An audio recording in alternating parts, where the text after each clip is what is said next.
தினக்காற்று செய்திகள். அரசியலிலிருந்து விலகாத ஒருத்தர் இந்த மாவட்டத்தில் இருக்கிறார் என்றால் அது KK.S.R. அவர்கள் மட்டும்தான். அவரோடு பயணித்த நான் விளையாட்டுக்காக சொல்லவில்லை. ஆனால் தேர்தல் களத்தின் வேட்பாளராக அறிவித்து மாபெரும் எழுச்சி உரையாற்றுவார்கள்.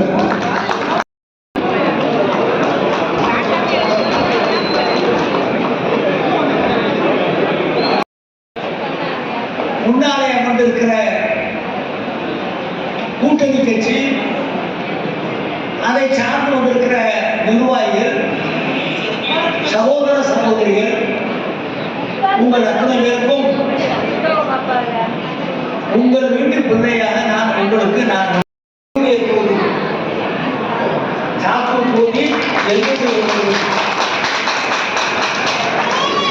நான் அருப்புக்கோட்டையிலே போய் வெற்றி பெற்றாலும்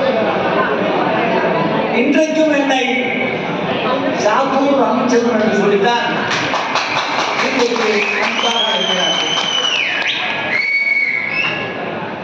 அதற்கு காரணம் எனக்கு விலாசம் கொடுத்தவரே. அருப்புக்கோட்டை அன்றைக்கு சாத்தூரோடு சேர்ந்துதான் இருந்தது. அருப்புக்கோட்டை ஒன்றியமும் நம்மோடு தான் சேர்ந்திருந்தது.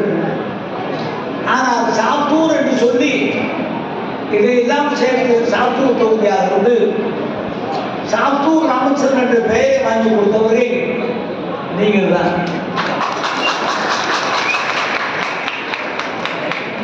நான் 77 நான் சட்டமன்ற தேர்தலுக்கு நான் சாத்தூர் பகுதியிலே வாக்கு சேகரித்து வருகின்ற எனக்கு வயது 27. அப்பொழுது என்னை எதிர்த்து திராவிட முன்னேற்ற கழகத்தின் சார்பான தந்தத்துக்குடி காரண சாமி அவர்கள் என்னை எதிர்த்து வேட்பாளராக இருந்தார்கள். அதெல்லாம் ஒரு காலம். 77 சாத்தூர் பகுதியை சார்ந்த மக்கள், வெம்பக்கோட்டை ராஜமலை 2வது சேர்ந்தது. சாத்தூர் பகுதியை சார்ந்த மக்கள் தொகுதி பிரிவினர் வரை எனக்கு சலிக்காமல் வாக்களித்தவர்கள், எனக்கு சலிக்காமல் தொடர்ந்து வெற்றிகளையே கொடுத்தவர்கள். வீட்டை கூட பார்ப்போம் என்று சொன்னால் கல்யாணம் முடிந்தால்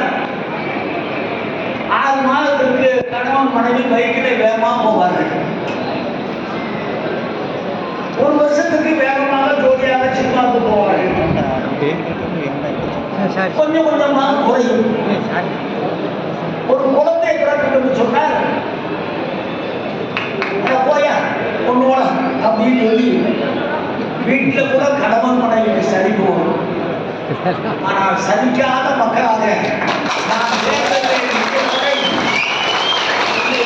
சலிக்காமல் நம்ம வீட்டு பிள்ளை என்று வாக்களித்தவரை நம்முடைய சாத்தூர் தொகுதியை சார்ந்த மக்கள். இப்பொழுது சாத்தூர் பகுதியோடு சேர்ந்து வெம்பக்கோட்டை ராஜபாளையம் பகுதியும் சேர்ந்திருக்கிறது. அதுக்கும் நான் தான், அதுவும் என்னுடைய தான், என் மக்கள் தான். உங்களை காப்பாற்ற வேண்டிய பொறுப்பு எனக்கு மிக முக்கியமாக இருக்கிறது. நம்முடைய பகுதியில் பட்டாசும் தீப்பெட்டியும் தான் முக்கியம். பட்டாசு தொழிலும் தீப்பெட்டி தொழில் தான் முக்கியம். அதை காப்பாற்ற வேண்டிய மிகப்பெரிய கடமை எனக்கு இருக்கிறது. காரணம், நம்முடைய வாழ்வாதாரமே அதுதான். ஆகவே அதை காப்பாற்ற வேண்டும். அதை காப்பாற்றுவதற்கு தமிழகத்தின் முதலமைச்சராக அண்ணன் தளபதி அவர்கள் வர வேண்டும். அவர் வருகிற நேரத்தில் அதை சொல்லக்கூடிய இடத்துல நான் இருக்க வேண்டும். உங்கள் பகுதியிலிருந்து அந்த குறைகளை சொல்வதற்கு, என் மத்தியிலே சொல்வதற்கு, முதலமைச்சர் மத்தியிலே சொல்வதற்கு தம்பி கடற்கரை ராஜ் வேண்டும். கடற்கரை ராஜை நிறுத்தி வைத்திருக்கிறேன். ஒன்று கடற்கரை ராஜ் ரொம்ப வேண்டியது. இருக்கக்கூடியவர். உங்களுக்கு நல்லது கெட்டது எல்லாம் உங்களோடு பங்காற்றியவர், உங்களோடு பழகியவர். இன்னும் சொல்ல வேண்டும் சொன்னால் எளிமையானவர். சேர்மனாக இருக்கும் போதும் அப்படித்தான் இருந்தார், சேர்மன் இல்லாத நேரத்திலும் அப்படித்தான் இருந்தார், இன்னைக்கும் அப்படித்தான் இருக்கார், நாளைக்கு எம்எல்ஏ ஆன பிறகும் இப்படித்தான் இருக்கு. அதுதான் முக்கியம். சட்டமன்ற உறுப்பினர் அவருக்கு முன்பாக ஒரு மாதிரி இருப்பதும், சட்டமன்ற உறுப்பினர் ஆனவர்கள் ஒரு மாதிரி இருப்பதும் உலகத்திலே வழக்கம். ஆனால் கடற்கரை ராஜை நான் கவனித்துக் கொண்டே இருக்கிறேன். சேர்மன் இல்லாத போதும் இப்படித்தான் கடற்கரை ராஜா இருந்தார். இன்றைக்கு வேட்பாளராக இருக்கும் போதும் கடற்கரை ராஜா இப்படித்தான் இருக்கார். நாளைக்கு உங்கள் ஆட்சியோடு சட்டமன்ற உறுப்பினர் ஆனவர்களும் இதே கடற்கரை ராஜா இப்படித்தான் இருக்கார். எப்பொழுது வேண்டுமானால் அவரை சந்திக்கலாம், எப்பொழுது வேண்டுமானால் எந்த காரியத்தையும் சொல்லலாம். சாத்தூரில் இருந்து ராஜபாளையம் வரை எல்லோரும் அணுகக்கூடிய ஒரு நல்ல மனிதரை கடற்கரைக்கு பார்க்கிறேன். இந்த கடற்கரையாளோட பழைய பிரமச காலத்தில் கடற்கரை ராஜ் யாரோட சண்டை போட்டார் என்று சொல்லி நான் கம்ப்ளைண்ட் வந்ததே இல்லை. அரசியல் இருந்தால் மனஸ்தாபங்கள் வரும், சண்டை வரும். ஆனால் கடற்கரை ராஜை பொறுத்தவருக்கு இதுவரைக்கும் எந்த விதமான சண்டை சச்சரவு இல்லங்கம் உபகாரம் என்று சொல்லி எதிரையுமே சிக்காத ஒரு தங்கமான கடற்கரையை அந்த கடற்கரைக்கு நீங்கள் உதயசூரியன் சின்னத்தை வாக்களிக்க வேண்டும். போன தடவை உதயசூரியன் தான் நின்றது. ஆனால் இந்த ஒன்றும் நம்முடைய கட்சியிலிருந்து உதயசூரியன் நின்றது. நீங்கள் எல்லோரும் உதயசூரியனை வாக்களிக்கிறோம்.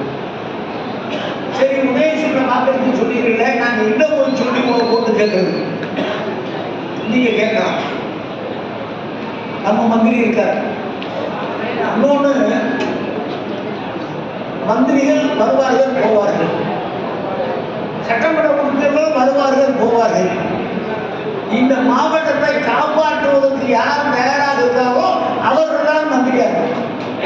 இந்த மாவட்டத்தில் எல்லா நல்ல காரியங்களுக்கும் கெட்ட காரியங்களுக்கும் நல்ல காரியங்களுக்கு துணையாகவும் கெட்ட காரியங்கள் எதிர்த்தும் நிற்பவன் நான்.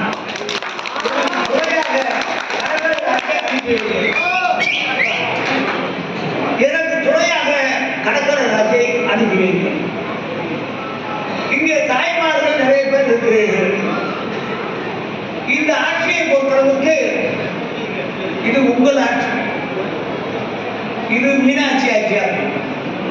மீனாட்சி ஆட்சி தான். நீங்கள் சொல்லுவதுதான் நடக்குது. தாய்மார்களை பொறுத்தளவுக்கு நம்முடைய முதலமைச்சர் உங்களை சொந்த சகோதரியாக பார்க்கிறார்கள். அவர் உங்களோடு பிறந்தவராக பார்க்கிறார். ஆகவேதான் உங்களுக்கு 1000 ரூபாய் உரிமை தொகை வழங்கினார். 1000 ரூபாய் இப்போது எலெக்ஷன் முடிஞ்ச உடனே 2000 ரூபாய் கணக்கில் தானாக எழுதி. இந்த 5000 ரூபாய் வந்தன்னைக்கு பார்த்தீங்கன்னா எனக்கே தெரியாது, நான் மந்திரியாக எனக்கு தெரியாது, எல்லா மந்திரிக்கும் தெரியாது. யாருக்கு தெரிஞ்சு கையெழுத்து போட்டோம் அந்த மந்திரிக்கு மட்டும் தெரியும். காலையில 7 மணிக்கு நம்முடைய சகோதரர்கள் போன் பண்ணி, அண்ணாச்சி எங்களுக்கு 5000 ரூபாய் கணக்கில் இருக்கிறோம், 5000 ரூபாய் உடனேமா கணக்கில் இருக்கு, ஏறிடுச்சுனாச்சு கணக்கில் ஏறிடுச்சு, இந்த மாசத்துக்கு இந்த வாரம் தெரியும் எங்க போன்ல ஏறிடுச்சு. நான் நம்புறேன். கொஞ்ச நேரத்துக்கு வரிசையா போன். இதெல்லாம் உங்களுக்காக செய்யறோம். இந்த மாசம் 1000 ரூபாய் கொடுக்கிறதை தடுக்க வேண்டும், கோர்ட்டில் போய் நிறுத்த வேண்டும் என்று நினைத்தார்கள். நீங்கள் என்ன நிறுத்துவது? 3 மாதத்தான் நீங்கள் நிறுத்த முடியும். நான் 2000 சேர்த்தேன் சொல்லி 5000 கொடுத்தவர் நம்முடைய முதலமைச்சர். அதோடு இல்லை, இப்ப எலெக்ஷன் முடிஞ்ச உடனே 2000 ரூபாய் முதியோர் பென்ஷன் வாங்குறாங்கல்ல, அவங்களுக்கு 2000 ரூபாய். இதெல்லாம் உங்களுக்காக செய்கிறாங்க. முதியோர் பென்ஷன்ல ஆண்களும் வாங்குறோம், பெண்களும் வாங்குறோம். இதெல்லாம் செய்யறாங்க. அது போக இப்ப 8000 ரூபாய்க்கு ஒரு கூப்பன் தரேன். முதலமைச்சர் என்ன சொல்றாரு? 8000 ரூபாய்க்கு தாய்மார்களுக்கு ஒரு கூப்பன். அந்த கூப்பன் என்ன பண்ண போறீங்க? உங்களுக்கு வேண்டிய எலக்ட்ரானிக் சாமான்கள், மிக்சி, கிரைண்டர், ஏசி என்ன வேணுமோ அந்த 8000 ரூபாய்க்குள்ள உங்களுக்கு என்ன தேவையோ அதை நாங்கள் சொல்ற கடையில போய் அந்த கூப்பனை கொடுத்து நீங்க வாங்கிக்கணும். சரி, 8000 ரூபாய் காணாது, இன்னொரு 3000 ரூபாய் போட்ட நல்ல ஜாமான் கிடைக்கும்னா 3000 ரூபாய் போட்டு நல்ல ஜாமான் வாங்கிக்கணும். இன்னும் விலையை ஜாமான் வாங்கிக்கணும். அரசாங்கத்தில் இருக்கிற நம்ம முதலமைச்சர் அவர்கள் உங்களுக்கு 8000 ரூபாய் வழங்கி வருகிறார்கள். நம்முடைய வீட்டு குழந்தைகளுக்கு 35 லட்சம் பேருக்கு இலவச மடிக்கணினி, லேப்டாப் கொடுத்திருக்கிறார். இன்னொன்னு, நம்ம வீட்டு பிள்ளைகளுக்கெல்லாம் 1ஆவது வகுப்புல இருந்து 5ஆவது வகுப்பு வரை இப்போது காலையிலே சாப்பாடு கொடுக்கிறாங்க. அது இனிமேல் அரசாங்கம் வந்த பிறகு 1ஆவது வகுப்புல இருந்து 8ஆவது வகுப்பு வரை சாப்பாடு. அது எதுக்கு? நீங்க காலையிலே திரும்பி அடிச்சுட்டு காட்டுக்கு 100 நாள் வேலைக்கு நீங்க போகிற நேரத்தில் அவசர அவசரமாக நம்முடைய குழந்தைகளுக்கெல்லாம் சாப்பாடு போட்டு சமையல் பண்ணி கொடுக்க முடியாது. அதையெல்லாம் மனதில் வைத்துக் கொண்டு நீங்கள் போங்கள், உங்கள் வீட்டு பிள்ளைகளை நான் பார்த்துக் கொள்கிறேன் என்று சொல்லி நம்முடைய முதலமைச்சர் 8ஆவது படிக்கிற குழந்தைகள் வரைக்கும் சாப்பாடு கொடுக்கிறார். எல்லா காரியங்களும் நம்ம முதலமைச்சர் செய்கிறார். இந்த நாடு நல்லா இருக்க நினைக்கிறார். இந்த எலெக்ஷனை பொறுத்தளவுக்கு நம்முடைய முதலமைச்சர் சொன்ன வார்த்தை, நமக்கும் அதிமுகவுக்கும் போட்டி இல்லை, நமக்கும் அதிமுகவுக்கும் போட்டி இல்லை, நமக்கும் டெல்லிக்கு தான் போட்டி. தமிழ்நாடா டெல்லியா, யார் ஜெயிக்கிறது? தமிழ்நாடு ஜெயிக்க போதா, டெல்லி ஜெயிக்க போதா? தமிழ்நாடு தான் ஜெயிக்கிறது.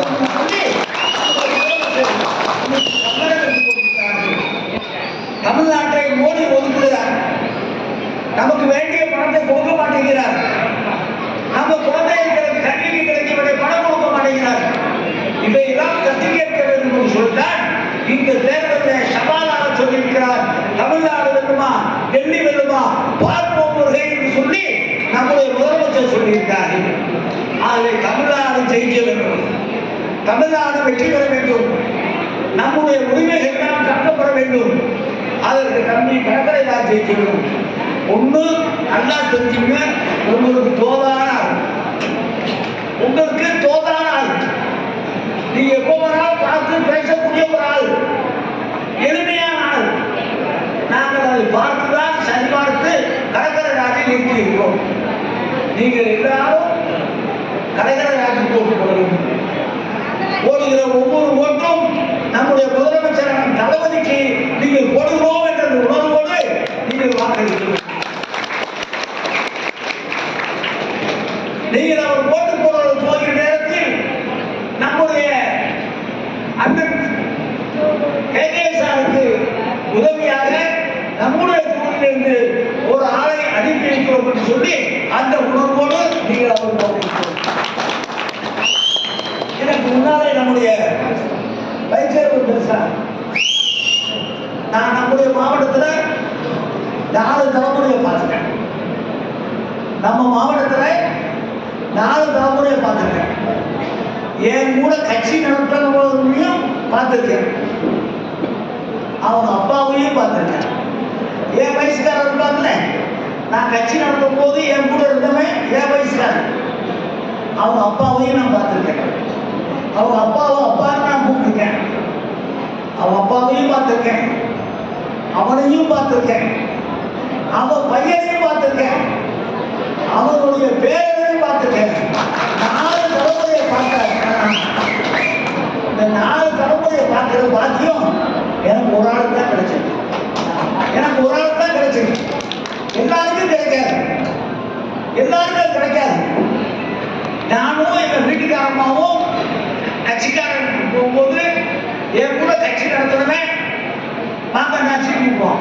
உள்ள போனோம்னே மாங்கன்னாச்சி அப்படிம்பான். அவன் மகன் என்னை பார்த்தோன்னே வாங்கப்பான்னு கூப்பிடுவான். எங்க வீட்டுக்காரனாவும் வாங்கப்பான்னு கூப்பிடுவான். அவருக்கு பிறந்த குட்டி இருக்குல்ல, அந்த குட்டி என்ன சொல்லுவோம்? தாத்தா தாத்தா வாங்கன்னு கூப்பிடும். எங்க வீட்டுக்காரனா பாட்டி வாங்கன்னு கூப்பிடும். இது எவ்வளவு பெரிய பாக்கியம் எனக்கு. இந்த பாக்கியம் யாரு கிடைக்கும்? அரசியல் கட்சியில் அவர் ஏன் கிடைக்காது. அது கிடைக்கிறதுனா நான் உங்களோடையே ஓடி வந்துட்டு இருக்கேன். உங்கள்கிட்ட கெட்ட பேர் வாங்காமையே ஓடி வந்துட்டு இருக்கேன். யாரையும் பயக்காமையே நான் வந்துட்டு இருக்கேன். எனக்கு ஓட்டு கூட போடாம இருப்பாங்க. ஆனா கேகே சார் மோசமான ஆளு அப்படின்னு சொல்ல மாட்டேன். கேகே சார் மோசமான ஆளு, அவர் ஓட்டே போடுறான்னு யாரும் சொல்ல மாட்டாங்க. அவங்க கட்சிக்கு ஓட்டு போடாத ஒழிய கேகே சார் மோசமானான்னு சொல்ல மாட்டாங்க. அந்த பேரை நான் வாங்கியிருக்கேன். அந்த பேரை நான் காப்பாற்றுவேன். அதே போல யாருக்கும் கொள்ளாமல் நல்ல ஒரு மனிதனாக கடற்கரை இருக்க வேண்டும் என்று நான் இந்த நேரத்தில் கேட்டுக்கொண்டு கட்சியிலே இருக்கிற பொறுப்பாளரை வேகமாக பணியாற்ற வேண்டும். நல்ல வித்தியாசத்தில் ஜெயிக்க வேண்டும். இந்த ஊர்ல பிஜேபியிலிருந்து வேட்பாளர் உள்ளார சொல்லுகிறார்கள். பிஜேபி எந்த காரணம் கொண்டும் ஜெயிக்கக்கூடாது. பிஜேபி எந்த காரணம் கொண்டும் ஜெயிக்கக்கூடாது. நம்முடைய தலைவருடைய ஆணை எது? தலைவருடைய ஆணை கூட்டணி கட்சியுடைய இத்தனை பேர் ஒன்றா இருக்க ஒரே காரணம் மத்திய அரசாங்கம் ஜெயிக்கிறது. இந்த மேலே இருக்கிறவங்க ஆளுக்கு ஒரு கருத்து, ஆளுக்கு ஒரு கருத்து. ஆனால் எல்லாருக்கும் ஒரே கருத்து என்னன்னா மோடி வரக்கூடாது. தமிழ்நாடு ஜெயிக்கணும், டெல்லி ஜெயிக்க கூடாது. அதில் தான் நாங்கள் எல்லாரும் அந்த நல்ல மையப்புள்ளியை நாம் எதிர்நோக்கி மிகப்பெரிய வெற்றியை சாத்துவதை நாம் பெற வேண்டும். முதலமைச்சரை பார்க்கும் நேரத்தில் எங்களை வாழ்த்த வேண்டும். எங்களை வாழ்த்தினால் அந்த வாழ்த்தெல்லாம் உங்களுக்கு, அவர் வாழ்த்துகிற வாழ்த்தையெல்லாம் உங்கள் காலிலே வைத்து நாங்கள் வணங்குவோம் என்று சொல்லி வாய்ப்புக்கு நன்றி சொல்லி நன்றியோடு